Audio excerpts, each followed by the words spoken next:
ડાકુનું સ્વરૂપ ધરાવતો લૂંટણીયો કારીગર હાથમાંથી સટકી ગયો અને એક દિવસ એવો નહીં હોય કે આપણે આવા કાંડ નહીં કર્યા હોય.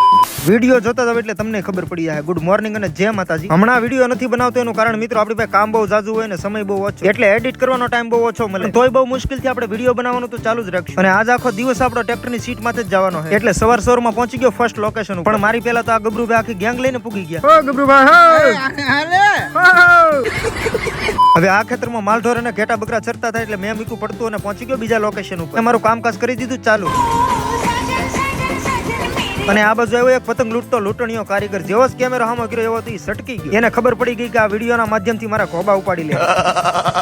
અને અહીંયા જેવું જ હાથીઓનું કામકાજ પીતું એટલે નીકળી ગયો ઘર તરફ. અને ઘરે આવીને નાઈ ધોઈને થઈ ગયો એકદમ રેડી. અને મિત્રો હવે જવાનું તમારે ટ્રેક્ટર લઈને એક જગ્યાએ વાવેતર કરવા. એટલે 150 ની સ્પીડમાં જોડાવી લીધો વાવણીઓને નીકળી ગયો લોકેશન તરફ. અને લોકેશન ઉપર આવીને કામકાજ કરી દીધું આપણે ચાલુ. અને આજે એક દિવસની અંદર મારે ઘણું બધું કામ લેવાનું છે, પણ મને એવું લાગે છે કે આજ નહીં થાય. કેમ કે આવા આતંકવાદી જેવા ભાઈબંધો ઘડીકમાં હેરાન કરવા આવે તો ક્યાંથી થાય. આબરૂની તો દઈ નાખી. કોઈ ફાઇનલી મિત્રો કલાકની અંદર વાવેતરનું કામકાજ પતાવી નાખ્યું, ફરીવાર નીકળી ગયો ઘર તરફ. હવે મિત્રો આપણે જવાનું હતું ધૂળ ઉડાડવા, એટલે જોડાયું રોટાવેટર અને નીકળી ગયો. અને વધુ રસ્તો ખરાબ હોવાને લીધે રસ્તામાં જ કરી નાખ્યું સત્યનાશ. માંડ કરીને ગાડી પાટે સડે તો આવું કઈક ઊભું જ હોય. અને ઘણા બધા લોકો એવું કહે છે કે ભાઈ તમે ટ્રેક્ટર મોડિફાઈ કરાવો, પણ આમાં કેમ કરાવો? પેન્ટ લેવા જાવ તો શર્ટ ફાટી જાય, શર્ટ લેવા જાવ તો પેન્ટ ફાટી જાય.